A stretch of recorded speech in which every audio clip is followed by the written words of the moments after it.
tú le diste para tu pueblo.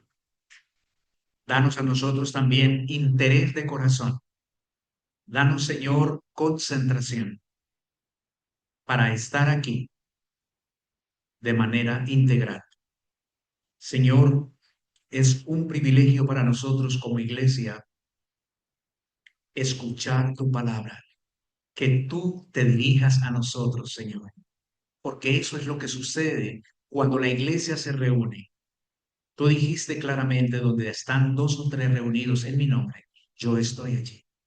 Nosotros estamos reunidos en esta mañana a ti, Señor Dios, porque estamos listos, estamos preparados. En el nombre precioso que es sobre todo nombre, el nombre de Cristo. Amén. Y amén. Con nosotros el pastor Jesús.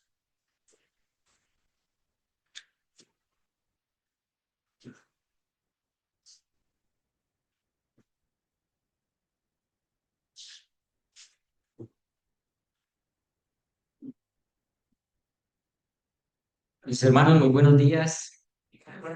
Sean todos nuevamente bienvenidos y aquellos que están conectados desde la plataforma de Zoom.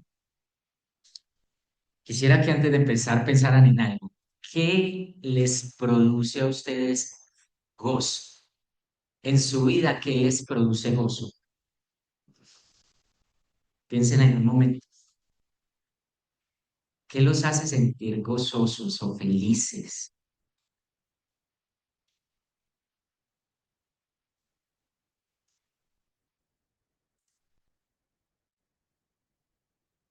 Ya la tienen. Una, dos, tres, cuatro cosas que los hagan sentir gozosos.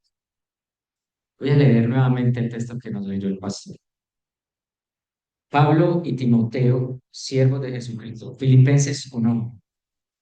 Pablo y Timoteo, siervos de Jesucristo, a todos los santos en Cristo Jesús que están en Filipos, con los obispos y los diáconos.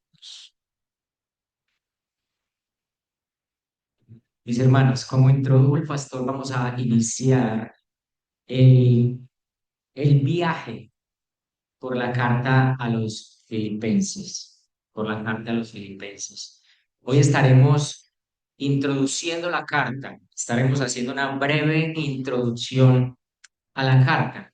¿Y por qué le preguntaba sobre qué les produce gozo? Bueno, porque resulta que la carta a los filipenses tiene la palabra gozo o regocijarse 16 veces en toda la carta. Son cuatro capítulos. Y en los cuatro capítulos ella menciona el término gozo, gozar o regocijarse. Ahora, esto es muy importante. Cuando hay algo repetitivo es muy importante en la escritura, ¿cierto? Y esta es la carta llamada la carta del gozo. Por eso tiene tantas, o sea, por eso se hace mención de tanto la palabra gozar o gozo o regocijado. En el capítulo 1 nos encontramos cuatro veces la palabra gozo. En el capítulo 2 nos la encontramos, perdón, sí, en el capítulo 2 nos la en el capítulo 1 cinco veces, en el capítulo 2 cuatro veces, en el capítulo 3 dos veces y en el capítulo 4 cinco veces. 16 veces encontramos la palabra gozo. Es importante tener esto en cuenta porque vamos a estar viendo un poco el contexto de la carta, vamos a estar viendo entonces los destinatarios, quién escribió la carta. Eso tiene que ver con la introducción a la carta. ¿Qué debemos conocer en medio del contexto de que fue escrita la carta? ¿Qué debemos conocer a quién se le escribió la carta? Y es importante tener en mente que vamos a estar estudiando una carta que sobresalta el gozo. Ahora, va a mostrar qué clase de gozo y por qué ese gozo. ¿Por qué ese gozo? Entonces, permítame, entramos entonces en materia. ¿Quién es el autor de la carta? Ahora, la misma carta nos lo dice, ¿cierto? En lo que acabamos de leer. Pablo y Timoteo, siervos de Jesucristo, a todos los santos en Cristo Jesús que están en Filipos. Ahora, la carta entonces es escrita por Pablo. El tiempo aproximado en el cual la carta ha sido escrita es en el año 60 o 62 después de Cristo. Pero ¿qué circunstancias están ocurriendo cuando Pablo escribe esa carta? Bueno, resulta que Pablo está preso en Roma, ya a sus finales de su vida.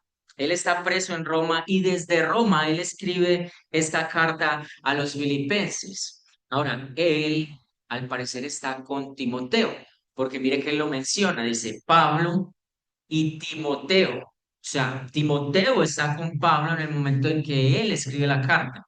Y es interesante que Timoteo fue reclutado por Pablo en Listra, en Derbe. Cuando Pablo va en el segundo viaje misionero, él recluta a Timoteo. Timoteo era un joven de madre judía y padre griego, los cuales daban buen testimonio de él. Entonces a él le parece bien que Timoteo viaje con él, continúe el viaje en el segundo viaje misionero. Ahora, cuando Pablo recluta a Timoteo en Listra, en Derbe, ¿cierto? Ellos pasan a Macedonia. En Macedonia es donde está ubicada la provincia de Filipo o la colonia de Filipo, a la cual Pablo le escribe. Es también interesante que Pablo entonces menciona a Timoteo, que él está con él, dándole también la autoridad a Timoteo, mostrándole a los filipenses que el que visitó a Filipo en ese entonces está con él y también le está delegando cierta autoridad frente a esta iglesia, frente a esta iglesia. Cuando se refiere a todos los santos entonces de Filipo y a los obispos y a los diáconos de la iglesia de Filipo, se está refiriendo a una región entonces, como les digo, de Macedonia, una región de Macedonia. Ahora, lo interesante de esto es que cuando Pablo viaja en el segundo viaje misionero, él va a pasar a otro lugar. Todo esto está en el capítulo 16 del libro de Hechos. Si quieren, acompáñenme en un momento ahí.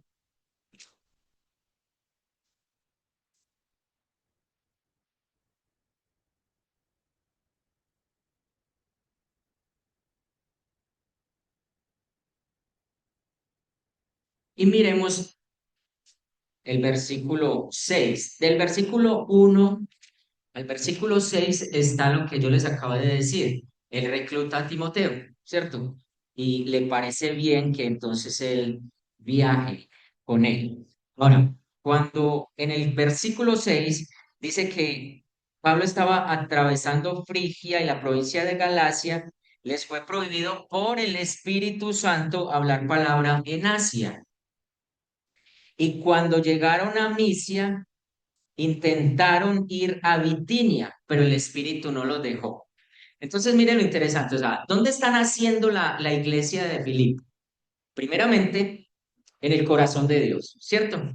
Porque Dios no está permitiendo que Pablo continúe el viaje donde él pensaba que debía continuar. Dice que el Espíritu Santo no permite hablar en este lugar, dice que no permite pasar a este lugar, pero dice, descendieron a Troas. Verso 9, y se le mostró a Pablo una visión de noche. Un varón de Macedonia estaba en pie rogando y diciendo, pasa Macedonia y ayúdanos. Cuando vio la visión, enseguida procuramos partir a Macedonia, dando por cierto que Dios nos llamaba para que les anunciásemos el Evangelio. ¿Se dan cuenta?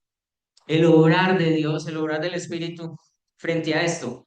Ahí es cuando ellos pasan a Macedonia. Ahora, Filipos es la primera iglesia en la cual funda Pablo en esta región. Pasa entonces él a Macedonia y comienza en la ciudad a evangelizar y ahí se forma la iglesia en Filipo. Pablo entonces tiene ese llamado, recibe ese llamado por misión.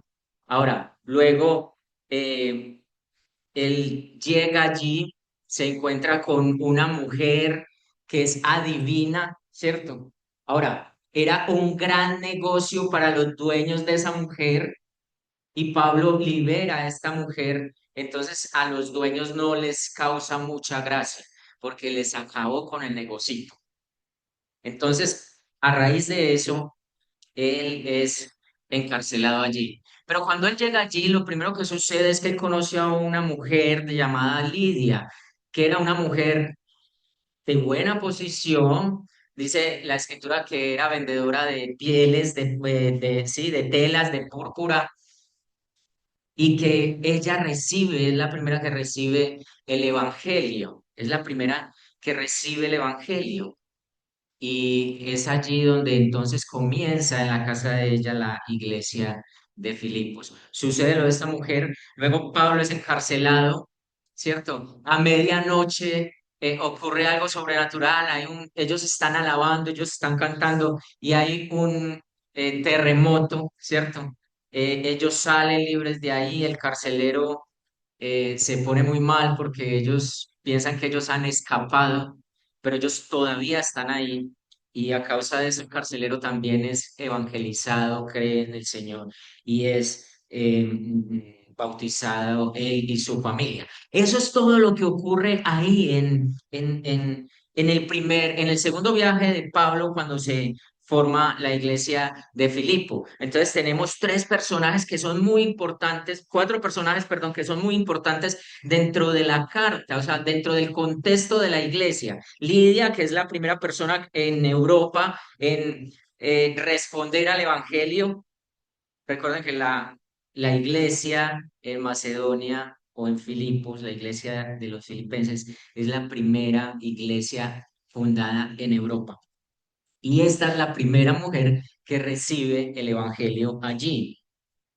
Luego pasa lo del carcelero, el carcelero cree, su familia se entrega al Señor, y él y su familia.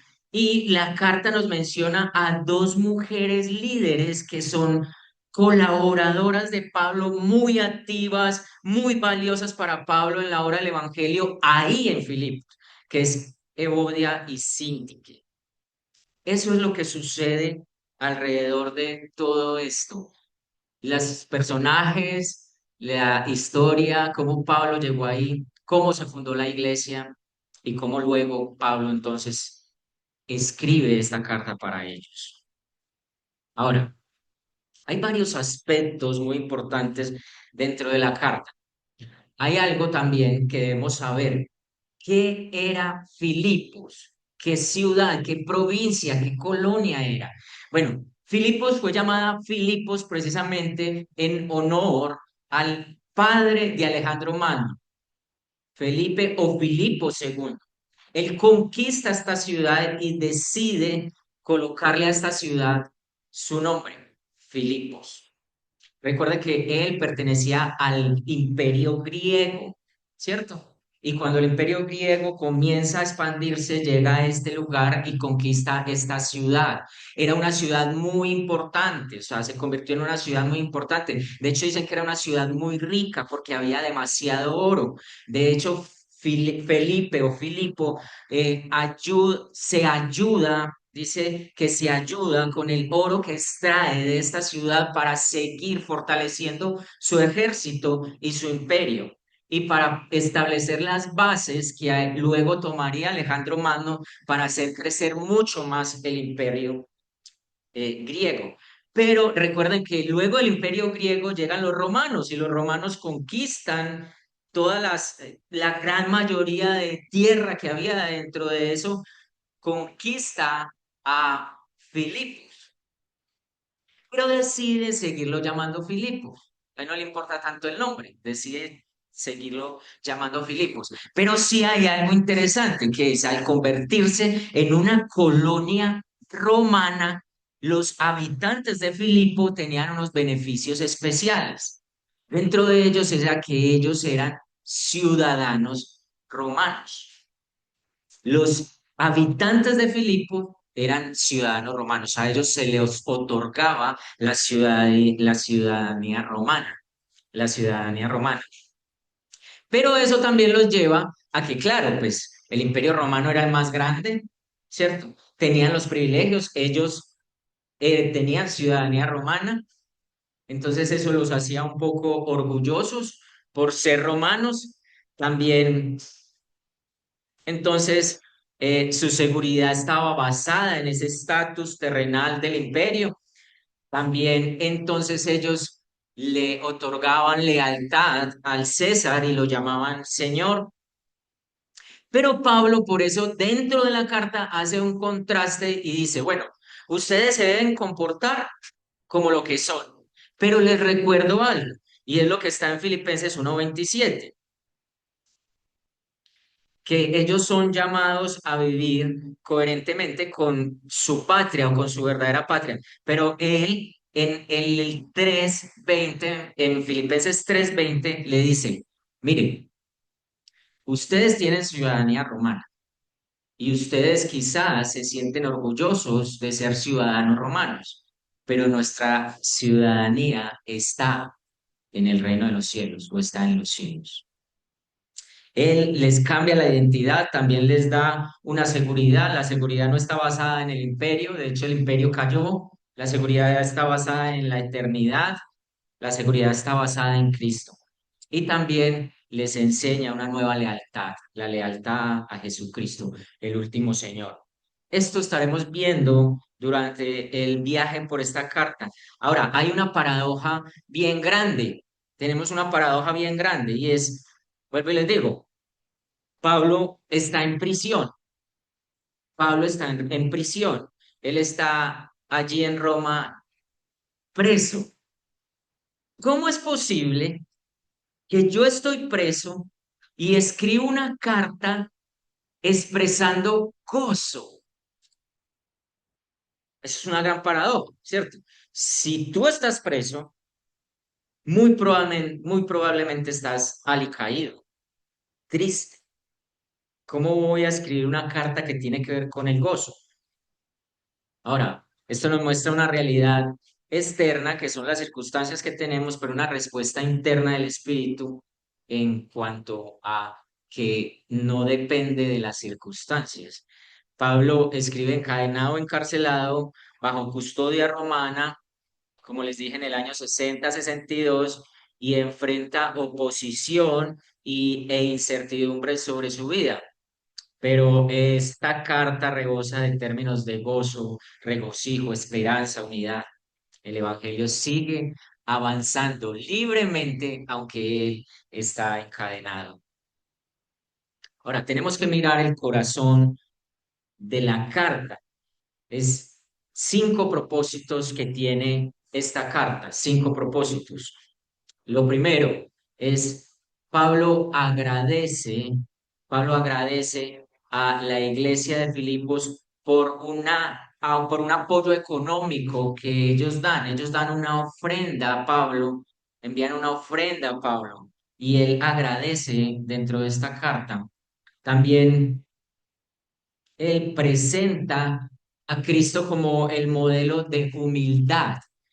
Recuerden que ellos eran un poquitico orgullosos por sentirse ciudadanos romanos y quizás en la iglesia unos se miraban o se creían más que otros, pero Pablo dentro de la unidad, él dice que es necesario que la iglesia esté unida y lo que presenta es el modelo de Cristo, la humildad suprema de Cristo como el antídoto para ese orgullo. También es de animar en el sentido que él está preso y él está animando, mostrando que las dificultades que él tiene en prisión antes han servido para que el evangelio siga progresando o siga siendo predicado. También la unidad, él exhorta a la congregación, incluyendo a Evodia y a Sintique, a vivir unánimes, a tener un mismo sentir. Y el gozo que es enseñado, el verdadero gozo y regocijo no depende de las circunstancias perfectas. Más o menos este es el propósito del cual tiene la carta, pero si ve en la imagen, Cristo es el centro. A menos de que Cristo esté en el centro, no se puede dar gratitud, no se puede, no se puede tener un buen ánimo, no puede haber unidad, no puede haber gozo. Cristo es el modelo a imitar. Pablo expresa este texto que es muy conocido, pero que es muy importante, porque para mí vivir es Cristo y el morir es ganancia. Para mí vivir es Cristo, vivir es ganancia. Él toca el tema de la muerte, de que si él muriera, si él muriera, es ganancia, porque ya descansaría, estaría con su Señor frente a frente, pero que el vivir de él es verdaderamente Cristo. No es simplemente ser feliz. Pablo enseña algo mucho más profundo. El verdadero gozo cristiano nace de una vida que ha colocado a Jesucristo en el centro absoluto, haciendo que toda circunstancia, incluso la muerte, sea una victoria. Ahora, miren que le está expresando este texto a los filipenses y de hecho a nosotros, a toda la iglesia de la historia, la iglesia histórica. Él está pronto a morir, a ser condenado, a ser ejecutado. Y él dice, porque para mí vivir es Cristo y el morir es ganancia. Ahora, miremos en los 4 capítulos con relación a Cristo y nuestra suficiencia, a Cristo como nuestra suficiencia. El capítulo 1 entonces nos muestra a Cristo como a Cristo, que Cristo es nuestra vida y él enfatiza que Cristo es superior a nuestras circunstancias. En el capítulo 2 nos muestra que Cristo es nuestro modelo. La humildad de Cristo debe moldear nuestras relaciones, nuestras relaciones. En el capítulo 3 Cristo es nuestro tesoro.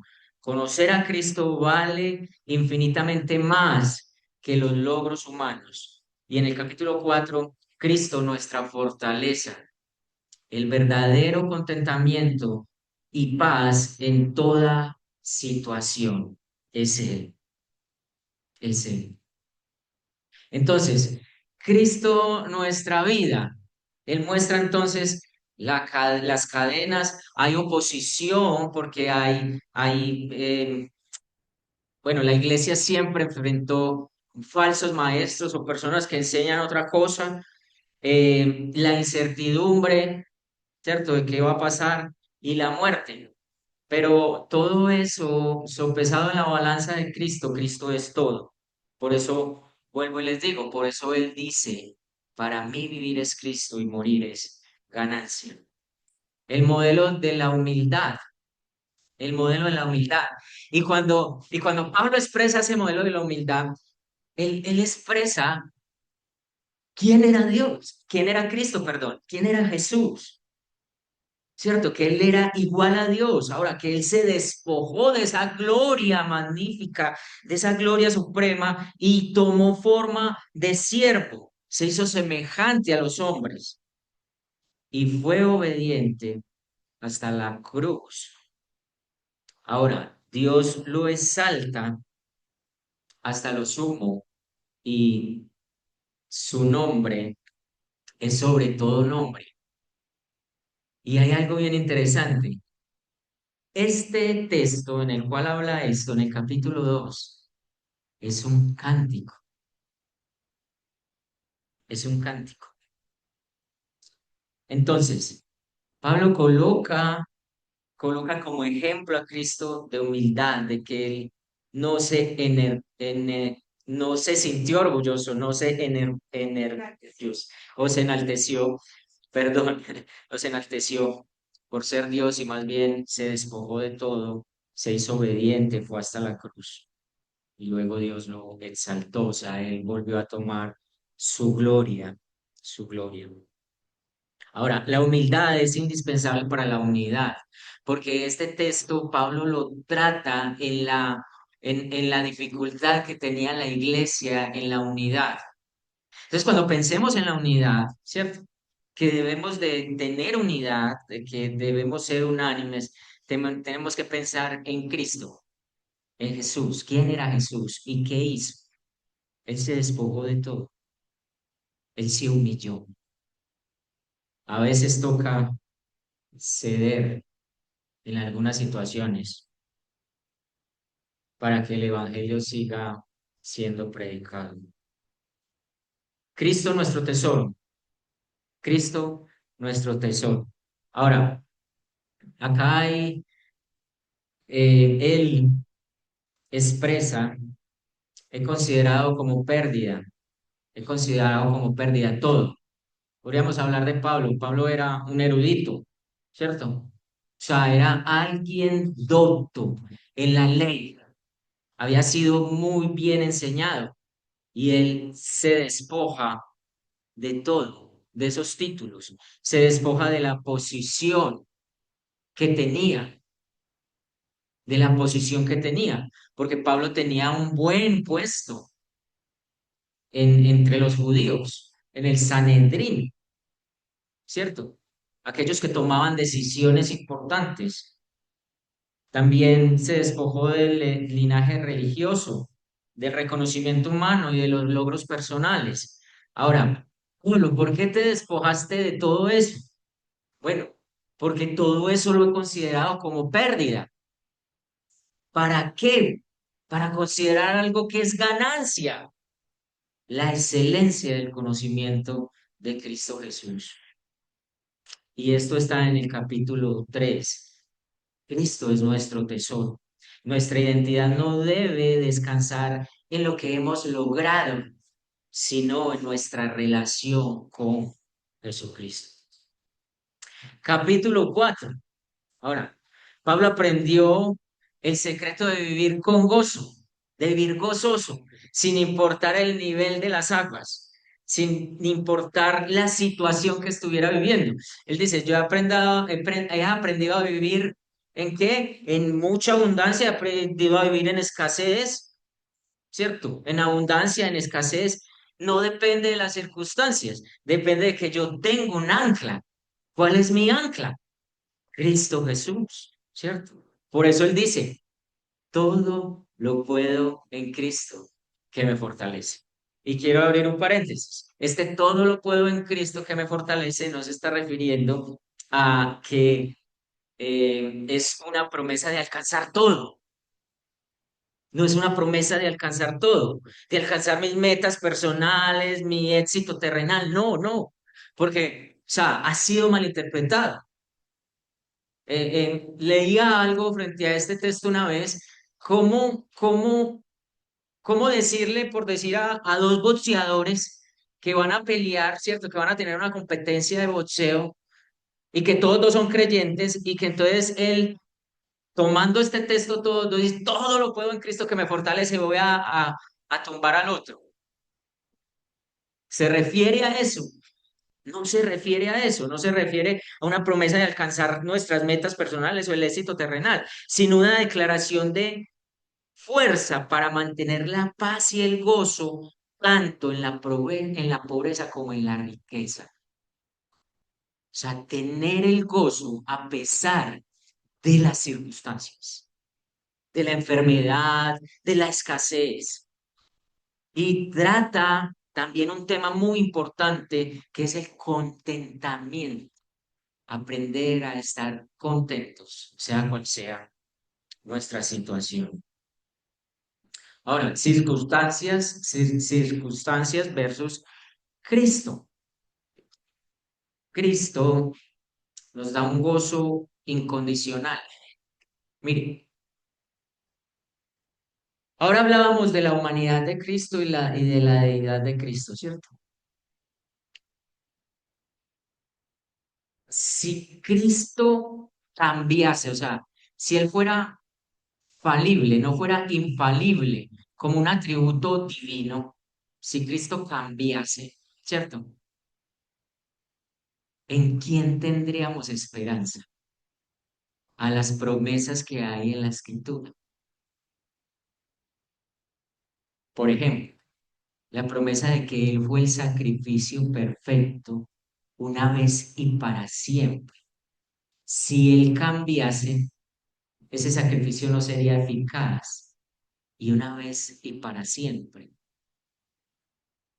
El gozo no depende del entorno, de nuestras circunstancias en este mundo, depende de cambiar drásticamente, pero Cristo permanece intacto. O sea, en Él podemos confiar, en Él podemos descansar porque Él no cambia, porque Él permanece intacto, Él es incambiable, Él es inmutable. El centro de la vida, el llamado es a que Cristo ocupe el trono definitivo de nuestras decisiones. ¿Es Cristo realmente el centro de nuestra vida? Podríamos preguntar. Porque si Él es el centro de nuestra vida, las circunstancias que hay a nuestro alrededor no nos debían afectar tanto como lo hace, porque estamos sobre la roca. Si han estado escuchando el devocional, el autor del devocional ha estado hablando de la idolatría y dentro de la idolatría ha estado hablando del temor, del temor. Y cuando él dice que tenemos temor o miedo de perder algo, es porque ese algo es muy valioso para nosotros, tan valioso que ha tomado el lugar de Dios. Ahora, si Cristo es el centro y si Pablo lo expresó y lo dejó el Espíritu Santo registrado en las Escrituras, para mí el vivir es Cristo y el morir es ganancia. O sea, hay algo a lo que debemos temer en este mundo. Bueno, la Escritura dice que sí, a Dios que puede mandar al hombre al infierno, pero hay alguna cosa que está llenando el lugar de Cristo. ¿Es Cristo realmente el centro de nuestra vida? Identidad sobre los logros. Nuestra identidad no debe descansar en los títulos, en nuestra cuenta bancaria, o en nuestra posición o nuestros reconocimientos humanos, sino únicamente en nuestra relación con Jesús. Es ahí donde tenemos identidad, porque ya no vivo yo, más Cristo vive en mí. Les hablaba del contentamiento, les hablaba del contentamiento, que esta carta nos habla precisamente de eso. Ahora, Pablo no solo expresa la autoridad por lo que él es, por la encomienda que Dios le ha dado, ¿cierto?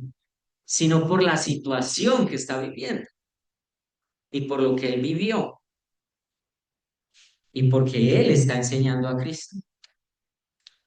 He aprendido a contentarme cualquiera que sea mi situación, es lo que dice 4:11. Entonces, lo que no es el famoso texto de todo lo puedo en Cristo, no es la fórmula mágica para alcanzar las metas personales, egoístas o logros deportivos. Tampoco es conformismo perezoso, pero lo que sí es la capacidad sobrenatural de estar completamente saciado, tanto en la riqueza como en la pobreza extrema. Nos enseña el contentamiento cristiano depende. No, o sea, el contentamiento cristiano depende de a quién tenemos. ¿A quién tenemos? A Cristo, no de cuánto tenemos.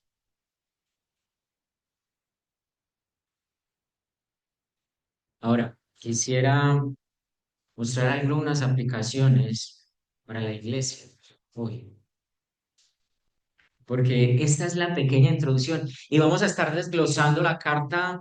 No sé cuánto tiempo el Señor nos detenga en esta carta, pero al igual que el pastor y sé que el hermano Freddy, estamos muy gozosos de poder comenzar a enseñar esta epístola y poder adentrarnos en ella y pedirle la asistencia al Espíritu Santo para que nos guíe en la enseñanza, versículo por versículo, capítulo por capítulo. Pero quiero terminar entonces con algunas aplicaciones, porque si no, solo nos iríamos con alguna información de la carta. Ahora, lo primero, glorificar sobre agradar. Ahora, cambiar. la pregunta cultural central, ¿qué quiero hacer en mi vida? O sea, ¿qué quiero hacer en mi vida? Es una pregunta que todo ser humano se hace, ¿cierto? ¿Qué quiero hacer en mi vida? Y está impregnada en nosotros. Pero ¿qué tal cambiar esa pregunta a lo que nos dice la Biblia? ¿Cómo puedo glorificar a Cristo con mi vida hoy? ¿Se dan cuenta que el sentido cambia? La primera pregunta está centrada en mí. ¿Qué es lo que yo quiero para mi vida? Y si miramos dentro de lo que uno dice, ¿qué es lo que yo quiero para mi vida? Estar bien, gozar de buena salud, gozar de quizás un prestigio, privilegio, de un buen empleo, de una buena economía. Pero está centrada en mí. Pero ¿qué tal cambiarla por cómo puedo glorificar a Cristo con mi vida hoy? Ahora, puede que Él te prospere y te dé mucha riqueza, pero en tu mente tiene que seguir lo mismo. Bueno, ¿cómo puedo yo glorificar a Dios con lo que Dios me ha entregado para que yo administre? ¿Cómo puedo glorificar a Dios con el puesto que me ha otorgado en mi trabajo? ¿Cómo puedo glorificar a Dios dentro de la iglesia? ¿Cómo puedo glorificar a Dios en el colegio? ¿Cómo puedo glorificar a Dios con mi vida? Cultivar una unidad intencional, enfrentar los conflictos internos mirando el ejemplo de Cristo. Ahora, debemos priorizar el amor, el perdón y considerar a los demás como superiores a uno mismo. Pablo bien pudo haber cogido en esa carta y exhortar, de hecho con nombres propios, exhortar a los que estaban dividiendo la iglesia, a los que estaban fragmentando o esquebrajando la iglesia, la unidad de la iglesia. Pero él lo que hace es, miren a Cristo y vean el ejemplo de él. Siendo Dios se hizo hombre, habitó entre nosotros, fue obediente hasta la muerte y muerte de cruz. Ese es el ejemplo para que nos perdonemos, para que nos amemos y para que consideremos al otro superior a mí mismo. Y recuerden que dentro de todo eso también estaba el tema de la ciudadanía y de todo esto, pero Pablo le está mostrando el ejemplo para cultivar esa unidad dentro de la iglesia. Y creo que tiene que ser un ejemplo para cada uno de nosotros también. Cuando sientas algo contra un hermano que no te estás entendiendo con él, mira a Cristo. ¿Acaso Dios podría entenderse con la humanidad? El tres veces santo entendese con los pecadores, pero él aún así descendió, se encarnó, habitó entre nosotros sin pecado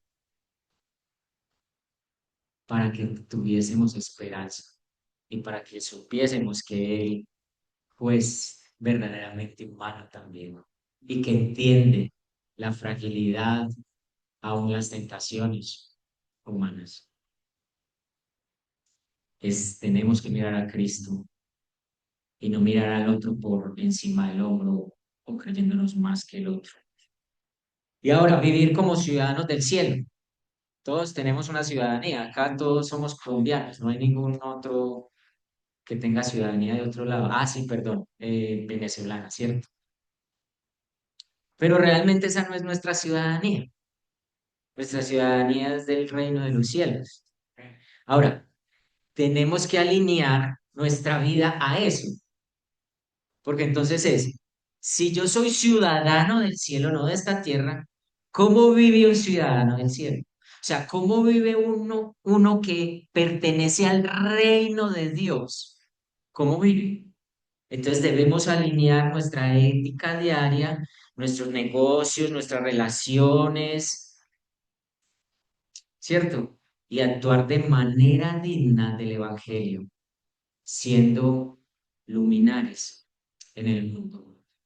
O sea, entender que nuestra ciudadanía es del reino de los cielos es una parte futura, pero también es una parte presente.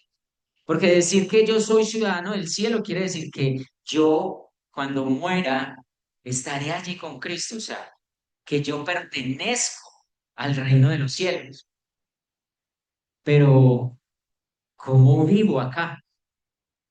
¿Como ciudadano del reino de los cielos? ¿O como cualquier ciudadano de Colombia, de Venezuela o de cualquier país? ¿Cómo deben ser mis estándares de ética, de moral? Tienen que ser los estándares que están acá, que son los que Dios nos dio, nos dejó. Él es nuestro rey y nosotros pertenecemos a un reino.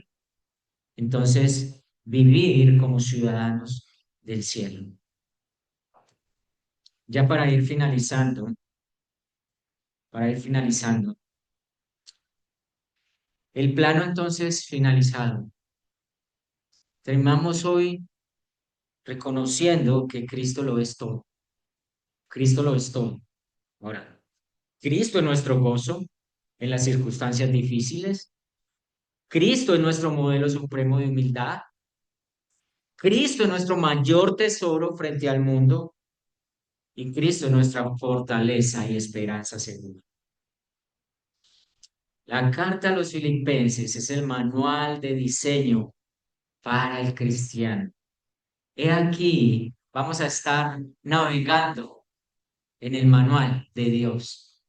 Y dentro de ese manual hay un punto o un capítulo, que es el capítulo de Filipenses, que es la carta a los filipenses. Él nos llama a vivir para Cristo, pensar como Él, servir como Él, sufrir con esperanza y encontrar en Él nuestra alegría inquebrantable. Si tú has estado afligido por cualquier situación, bienvenido a la carta de los Efesios, de los Filipenses, perdón, donde podrás encontrar el gozo en Cristo. Señor, Dios nuestro, todopoderoso, creador del cielo y de la tierra. Señor, tu palabra dice que los cielos cuentan tu gloria. O sea, la creación misma muestra quién eres, tu gloria, tu deidad. Pero Señor, a ti te ha placido dejar por escrito una revelación especial. Te ha placido que haya sido traducida a muchos idiomas para que todos los creyentes de toda lengua, tribu y nación puedan ir a ella y así conocerte más. Hoy, Señor, comenzamos la carta a los filipenses, una carta que tú inspiraste. De hecho, una iglesia que tú fundaste porque estableciste los límites a Pablo para continuar ese viaje y luego llevarlo allí. Es más, se lo revelaste por un sueño para que él entendiese que era allí donde el Espíritu Santo lo estaba llevando, lo estaba guiando. Extendiste el Evangelio a Europa, pero hoy está en nuestras manos lo que algún día inspiraste a Pablo para ellos, la audiencia original, pero que también sería muy importante y de mucho valor para la iglesia de toda la historia, entre ellas incluyéndonos a nosotros.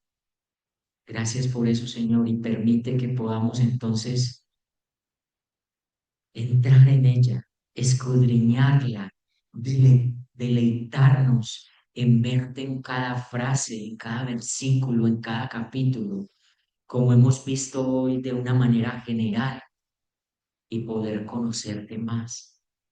Pero Señor, que todo esto sea para que la iglesia crezca, se fortalezca, tenga fundamentos firmes, para que nos amemos unos a otros, para que vivamos en unidad, para que te glorifiquemos juntos.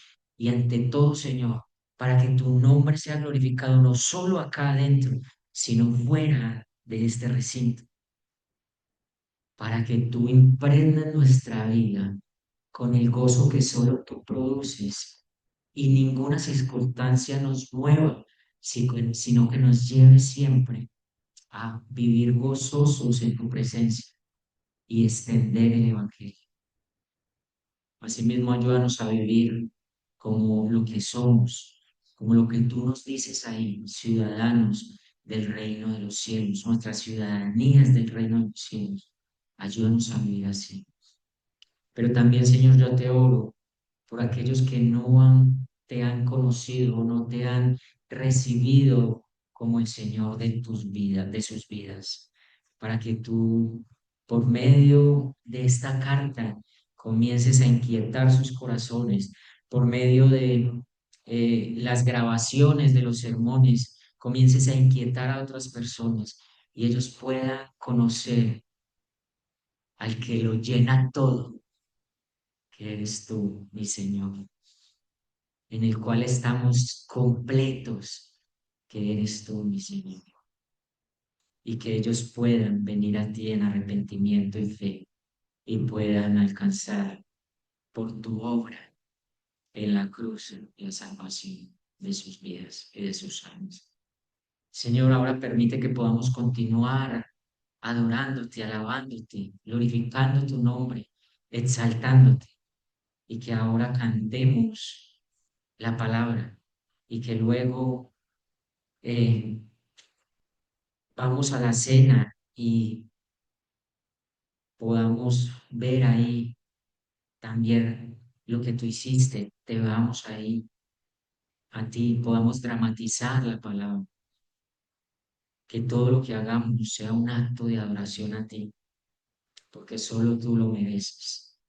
Por eso a ti sea la gloria, la honra, el poderío, por los siglos de los siglos, en Cristo Jesús nuestro Señor. Amén.